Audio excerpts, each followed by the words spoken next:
Alors, le résultat d'apprentissage aujourd'hui était de apprendre à appliquer tous les concepts des lois des exposants dans des situations algébriques. Donc, de voir qu'est-ce qui arrive quand j'ai des coefficients, qu'est-ce qui arrive quand j'ai des variables, etc. Donc, un petit rappel, lorsqu'ils ont la même base, les exposants peuvent être additionnés lorsqu'on multiplie les bases. Donc, A à la m fois A à la n donne A à la m plus n. Si on les divise, A à la m divisé par A à la n, on peut soustraire les exposants. Si on a un exposant qui a un exposant, on peut les multiplier. Là où ça se complique un peu, c'est qu'il y a plein de gens qui questionnent souvent, mais qu'est-ce qu'il y a si je les additionne? Donc, si tu additionnes, aucune des trois lois des exposants s'applique.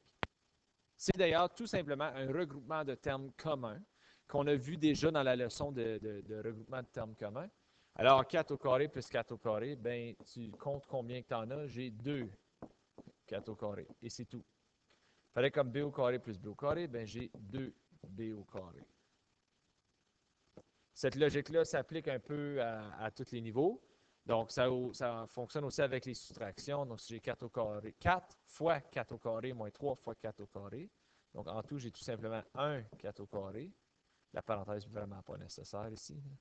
Pareil comme si j'ai 4b au carré moins 3b au carré, il me reste juste 1b au carré. Donc, des additions, soustractions, ils ne suivent pas les lois des exposants. Les lois des exposants, c'est strictement pour une multiplication, une division ou un exposant qui a un exposant. Alors là, on va rentrer dans les exemples un peu plus complexes. Puis il faut que tu regroupes qu'est-ce que tu peux multiplier. Alors dans cette situation ici, je vois que c'est une multiplication entre les deux. Donc tu as 4a à la 2, b à la 3 fois 3a à la moins 6, b à la 4. Alors ce que je vais faire, c'est que je vais peut-être surligner ceux que je vois qui font partie de la même gang. Donc j'ai mes coefficients, mes a et mes b. Donc je vais voir qu'est-ce que je peux faire avec tout ça. Donc, mes coefficients, je peux tout simplement les multiplier parce que c'est une multiplication. Donc, 4 fois 3, c'est 12. A à la 2 fois A à la moins 6. Donc là, j'ai une multiplication entre deux bases communes. Alors, je peux additionner mes exposants. Alors, j'ai 2 plus moins 6. Et ensuite, B à la 3 fois B à la 4, je peux additionner mes exposants 3 plus 3. Alors, ceci me donne 12. A exposant négatif 4, B exposant 7. Là, un petit rappel de le premier module. Un exposant négatif, faut-il l'envoyer en bas de la fraction? Là, ce n'est pas un F, là, c'est un A. C'est là que j'essaie de faire. OK. Donc, ici, j'ai A à la négative 4. Donc, pour qu'il soit positif, il doit aller en bas de la fraction. Alors, j'ai 12B à la 7 en haut et A à la 4 en bas. On continue avec un exemple ici. Encore une fois, là, c'est une division.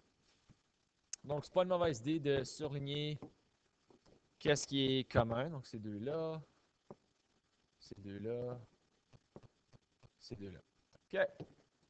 Donc, je vais commencer avec 3 douzièmes. Donc là, 3 douzièmes, tu ne peux pas faire 12 divisé par 3 parce que c'est 3 divisé par 12. Donc, quand tu arrives à cette situation-là, ce que tu vas essayer de trouver, c'est est-ce qu'ils ont un multiple commun que je peux diviser les deux? Parce que le haut est plus petit que le bas. Donc, tu regardes, 3 se divise par 3 et 12 se divise aussi par 3. Donc, ça va me donner 1 sur 4. 3 divisé par 3, c'est 1. 12 divisé par 3, c'est 4. Alors, 3 divisé par 12, c'est 1 sur 4.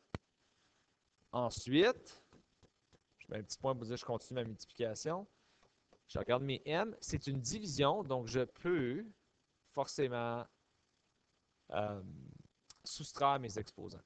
Donc, 6 moins 4. Pareillement, j'ai n exposant 3 moins 5. Alors là, je peux faire ma soustraction. Ça me donne m à la 2 et n à la négative 2. Mais là encore, on regarde si l'exposant est positif, il est en haut.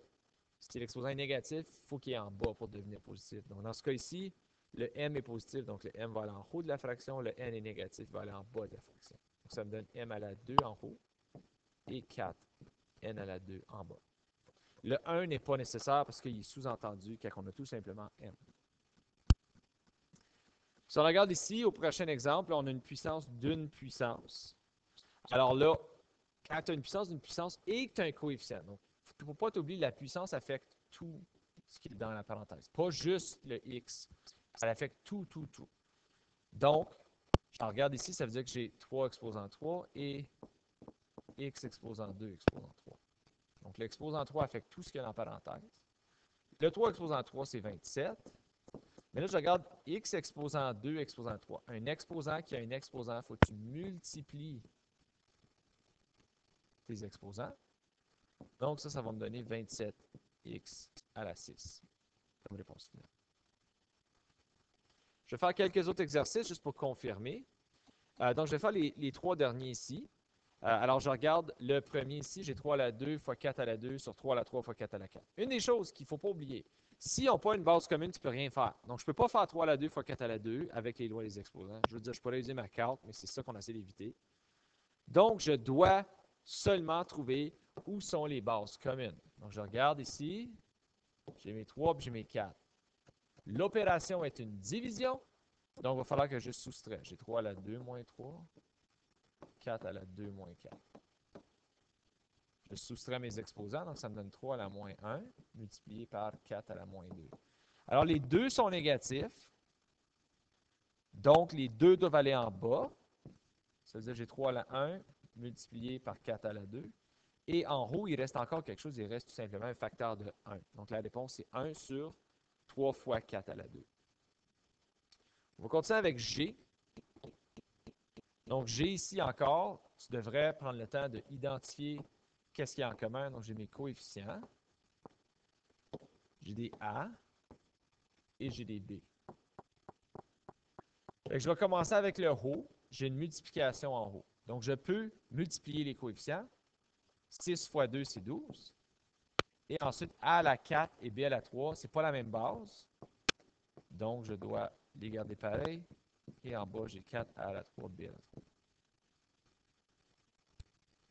Maintenant, j'ai une division. Donc, je peux faire 12 divisé par 4, c'est 3. J'ai une division entre A à la 4 et A à la 3, donc c'est une soustraction. Et la même chose pour les B. Fait que là, j'ai 3, A à la 1, B à la 0. N'importe quoi exposant 0, c'est tout simplement 1. Donc, la réponse, c'est 3A. Le dernier exemple que je vais faire, c'est un exemple quand même assez difficile, à cause qu'il y a des exposants négatifs. Donc, encore, je vais probablement commencer par identifier ce que j'ai en commun. Donc, j'ai mes coefficients, j'ai des C, puis j'ai des D. OK. Donc, en haut, c'est une multiplication. Avec le bas, c'est une division. Donc, je regarde en haut une multiplication. Donc, je peux multiplier mes coefficients. 3 fois 2, c'est 6. Et vu que c'est une multiplication, je peux additionner mes exposants. Donc, lui, il est techniquement exposant 1. Donc, c'est 1 plus 2. 2 plus négatif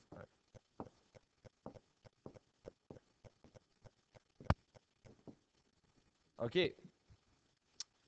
Donc là, je peux simplifier le haut. Alors, 1 plus 2, ça me donne C à la 3. Puis 2 plus moins 1, ça me donne D à la 1. Parce que 2 plus négatif 1, ça va devenir 2 moins 1. Un négatif et un positif donne un négatif. Le bas est encore 6, C à la 5, D à la négatif 3. Maintenant, c'est une division. Donc, je peux diviser. 6 divisé par 6, c'est 1. Il n'est pas vraiment nécessaire d'être mis, mais je vais le mettre tout de suite, puis je vais l'enlever plus tard. C'est une division entre les C, donc je fais une soustraction, 3 moins 5. Et entre les D aussi, lui est techniquement exposant 1. Donc, 1 moins moins 3. Alors ici, je vois que C exposant 3 moins 5, ça donne C exposant négatif 2. Et D exposant 1 moins moins 3, ça donne D exposant 4. La raison pour ça, 1 moins moins 3, ça devient 1 plus 3. 2 négatifs donne un positif. Là, je regarde la réponse finale. Oh, j'ai un exposant négatif. Donc, l'exposant négatif doit aller en bas, ce qui me donne donc D à la 4 sur C à la 2 comme réponse finale. Alors, ceci met fin à la leçon d'aujourd'hui. Si jamais vous avez des questions, n'hésitez pas à communiquer avec moi.